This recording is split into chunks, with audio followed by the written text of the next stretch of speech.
How's it going, guys? Welcome back to Quentin the Gun Guy. This is August, which means that it is Women's Month in South Africa, and to celebrate that, I'm actually wearing a kilt today. Kilt, not a dress. Kilt is for men. Moving on.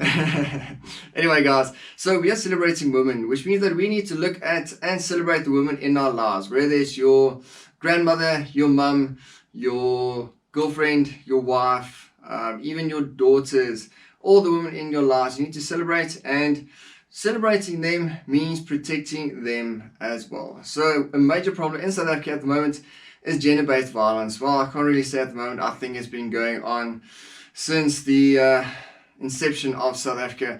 It's always been a problem. Gender-based violence isn't just a problem in South Africa, it's a problem worldwide.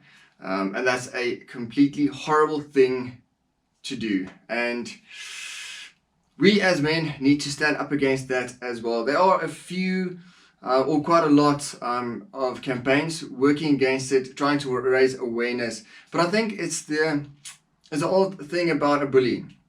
You can tell a bully to stop, but he only stops once you make him stop. And I think that's the main thing that we need to focus on, is equipping the women in South Africa and in our lives to be their own first responders. Now, what does a first responder mean? It's whenever something bad happens, that's the first person on scene that can help out. Meaning that's either the police, security, medics, anything like that. You need to get them training and equip them to be their own first responders. So not to wait for someone else to come and save them. Those days are long gone. But to be shield maidens. So if you know a bit of Viking history, you know that the shield maidens were as badass as the guys were, or the male soldiers. So we want the ladies in our lives to be shield maidens, be their own protectors. And to do that, we need to equip them as well as we equip ourselves.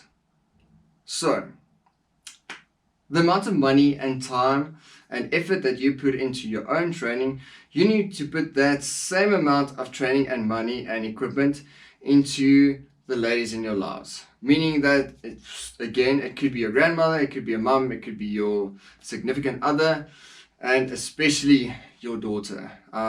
We can't always be there. Us as men, we always think, well, I don't need to teach them to protect themselves because I'm always going to be there to protect them. So that's a complete fallacy. You can't be there 24/7. It's just an impossibility. Even worse than that is your wife or girlfriend spends the most amount of time with your children. It's just the way life is. Men usually work a bit later or have other activities as well, which is a bit unfair anyway. But that just comes down to the ladies look after the kids more. So what's your most valuable thing in your life? It's your children. Whether it's your son, whether it's your daughter, regardless, it's the children in your life. They are more valuable than anything else, any other entity or possession in your life. Not that kids are possessions, but you get my drift. So to protect them, you need to be the best protector that you can be. But on the flip side of that is your wife also needs to be the best protector that she could be. Just the way it is. Whether they go to the mall, whether they go to school, to a kids party, whether they do sports, anything like that, you can't always be there. So wouldn't you want them to be protected as well as when you are there? I would.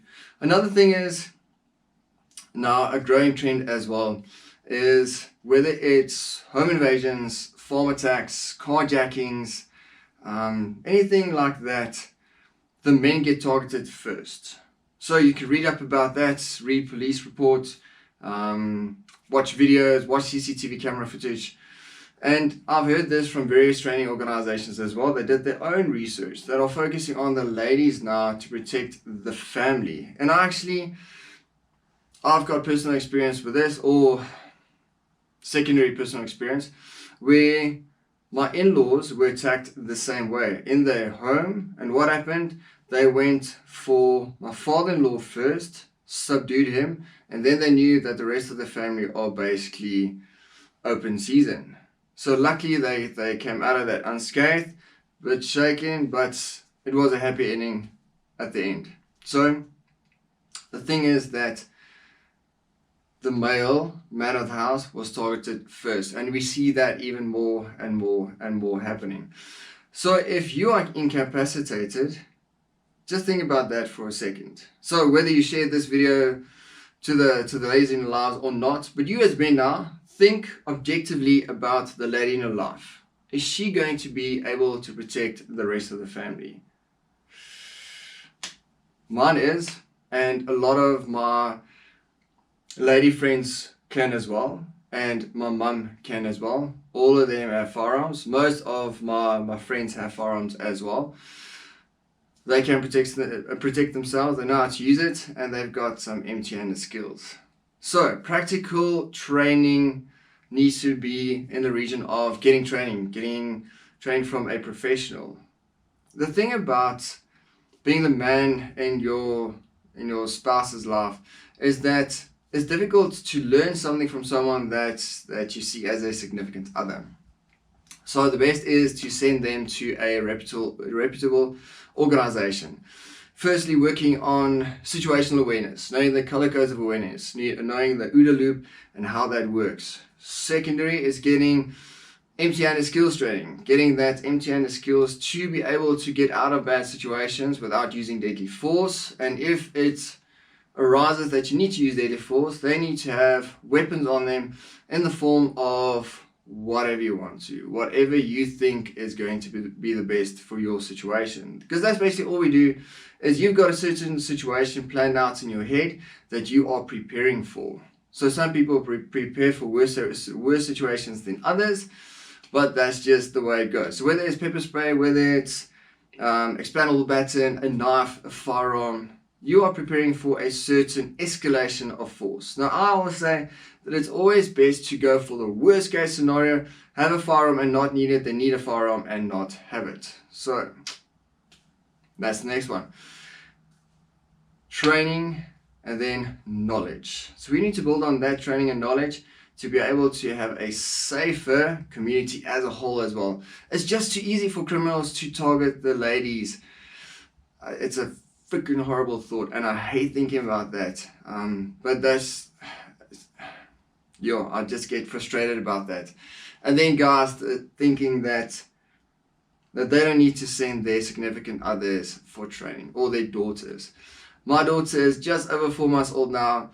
I guess the first thing that she's going to do when she can throw a punch is go to martial arts training, whether it's jiu-jitsu, Krav Maga, karate. Probably going to be all three of those. But yeah, that's what I want for her, is just to be able to protect herself. It might not be a passion, she can do whatever she wants to, but she needs that training. And as soon as she's old enough, I'm going to buy her a firearm to carry on her. So in conclusion, it's not a nice thing to think about. And I hope you do share this video to the ladies in your lives. Again, doesn't matter what position she fills in your life. Please get her training. Get someone to give her training and get the proper knowledge and the mindset. A lot of this is a mindset change.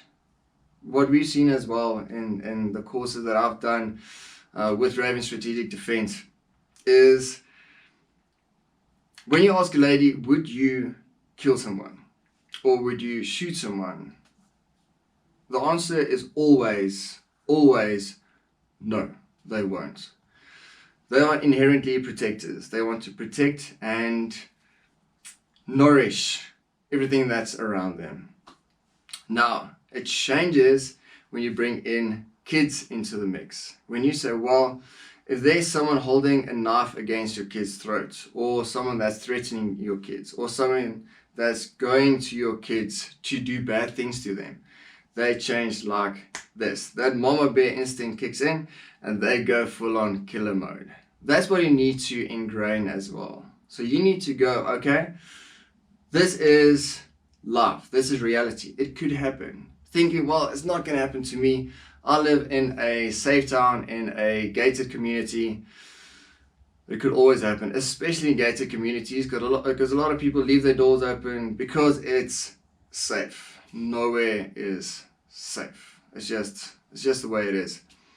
So getting that mindset sorted into being a protector and not just a nourisher, which is going to be awesome. So hope you guys enjoyed this video. We are celebrating Women's Month, and a kilt is pretty cool. Yeah, I think it's cool. And also, this is the tartan of my family, Ferguson tartan. This is a kilt especially made for me by Cargo Kilts. Absolutely great job, and it's probably going to last longer than I am. Yeah, my grandson is probably still gonna wear this kilt. And let me know in the comment section if you want to see me shooting in this kilt.